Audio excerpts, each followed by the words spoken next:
Just a quick video today. I just want to talk about the adapter lenses you can buy. As you can see, that's a Vivitar X43 lens. Now they come in various strengths, ranging from X42 to X45.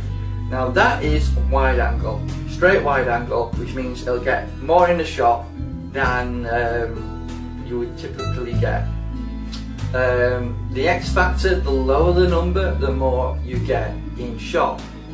So an X45, which I would consider a standard of what wide angle is, you can go down to about X43 or possibly X42.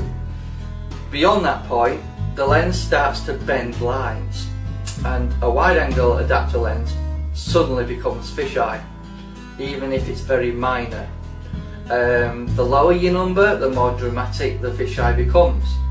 Now Optega do a 0.1 fisheye lens, which is quite expensive. I think it's around £200, which is basically like that. It's absolutely huge, and you can probably get 80 to 90% of a room in shot. Literally, it's that dramatic.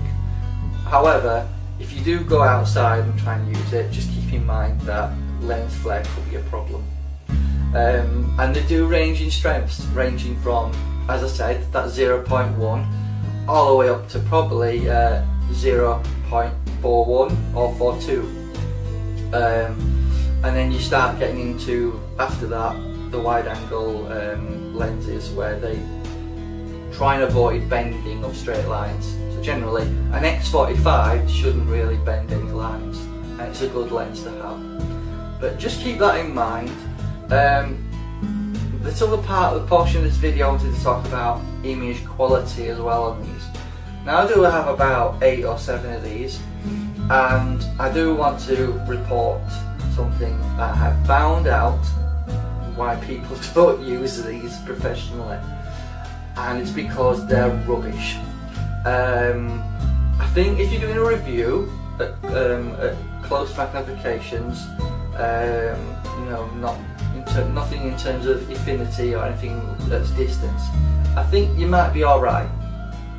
Such if you're using it for reviews in a room, I don't think it's going to be an issue. However, I think if you're going to take pictures outside, try and get pictures of wildlife or buildings or any sort of professional work, I would highly advise you not to use them. Now what I noticed is this portion of the screen here and here, when I was using it outside. Now you can check that exact review that I did, where I have actually put these lenses on for you to see. I will put a link in the description for you guys to actually have a look at that video, because I would recommend it. But what you're seeing is here and here, it's very soft, out of focus, to such a degree is it's unusable. Obviously if you was to use it to take some video or photography, you can probably do some cropping and it will probably do a good job. What I did find is, in the centre of the image, it wasn't bad at all, it was quite sharp. What I did find is, beyond this part of the actual image and here, it started to get soft and really bad here. So I just wanted to show you guys the advantages and disadvantages of these lenses. Obviously the advantage is you don't have to buy an expensive lens, you just stick it on your camera lens and you can see more in your shot. I think if you're doing reviews inside, I think these lenses might be okay for reviews and interior shots, because obviously this particular sort of lens is used for basically taking pictures of buildings, you know, interiors, that sort of thing, and a lot of the estate agents use them.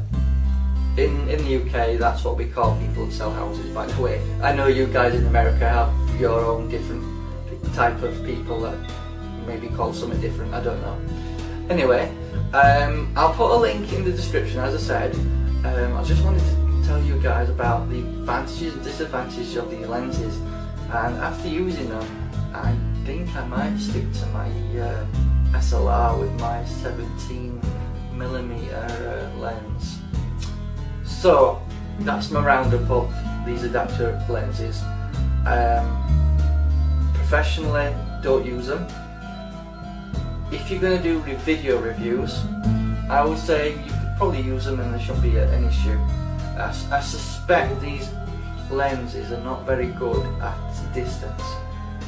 Anyway, that's my roundup of the difference between these lenses, and there wasn't a lot of information out there when I was looking into buying these in terms of the strengths of what an X factor meant, you know, and what was the difference between the wide angle X and the fisheye X and where they crossed over. So I hope this video has been informative, because you know, it gives you the answers that I didn't have. So as I said, your typical wide angle will be X45. You can go a bit lower than that, but not much, before it becomes a fisheye lens. Your fisheye lenses tend to range between 0.1 up to 0.35. That's your typical range of fisheye, but obviously it gets milder and milder the effect the further up you go, up to X, probably X42, 43, roughly. Anyway, that's my roundup of these adapter lenses. I hope it's been helpful, and thank you for watching.